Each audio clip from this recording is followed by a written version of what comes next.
எழுச்சுடனும் புறச்சுடனும் நடந்து கொண்டிருக்கும் முசிறி சட்டமன்ற தொகுதி நாம் தமிழர் கட்சியின் அனைத்து நிலை பொறுப்பாளர்களுக்கும், எங்களுக்கு பாதுகாப்பு பணி அளித்துக் கொண்டிருக்கும் காவல்துறை அதிகாரிகளுக்கும், இந்த பிள்ளைகள் என்ன பேசுகிறார்கள் என்று உளவு குறிப்பு எடுத்து அரசுக்கு கொடுக்கக்கூடிய உளவுத்துறை அதிகாரி பெருமக்களுக்கும், உங்கள் அத்தனை பேருக்கும் சீமான் தம்பியின் புரட்சி வாழ்த்துக்களும் வணக்கமும்.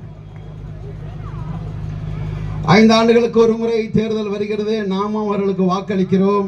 நம்மால் வாக்களிக்கப்பட்டு தேர்ந்தெடுக்கப்பட்ட உறுப்பினர் சட்டமன்றத்திலே நமது பிரச்சனைகளை, அடிப்படை பிரச்சனைகளை, நமது தேவைகளை, நமது சிக்கல்களை ஒரு நாளும் அவர்கள் பேசியது கிடையாது. இந்த பகுதி முழுக்க குடிநீர் பிரச்சனை இருக்கு, விவசாயத்துக்கு தண்ணீர் பிரச்சனை இருக்கு, விளைந்து வரக்கூடிய பொருட்களுக்கு குறைந்தபட்ச ஆதார விலை நிர்ணயிப்பதில் பிரச்சனை இருக்கிறது, படித்து வெளிவரக்கூடிய இளைஞர்களுக்கு வேலை வாய்ப்பு பிரச்சனை இருக்கு. நீங்கள் வாக்களித்து விட்டீர்கள்.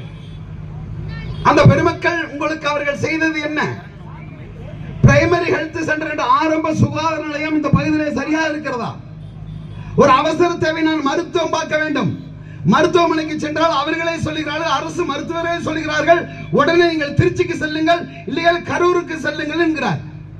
ஒரு மருத்துவமனையை கூட மேம்படுத்தப்பட்ட அளவில் வைப்பதற்கு கூட உங்க சட்டமன்ற உறுப்பினர் சட்டமன்றத்தில் பேசிய வரலாற்று பதிவு இல்லை. இந்த பகுதி முழுக்க காவிரி ஆறு முழுக்க ஆற்று மணல் கொள்ளை கொள்ளை கொள்ளையாக அடித்துக் கொண்டு போகிறார்கள். மக்களின் வளம், அரசின் வளம் தனிப்பெரும் முதலாளிகளுக்கு சொத்தாக மாறிக்கொண்டு இருக்கிறது. இன்னும் கொஞ்ச நாளில் இந்த பகுதி வறண்ட பாலை நிலமாக போய்விடும். உங்களுக்கு தெரியும் தானே, உலகத்தில் மைக்கு ஸ்பீக்கர் கொஞ்சம் முன்னாடி வரணும், நாயுடுகார் முடியும்.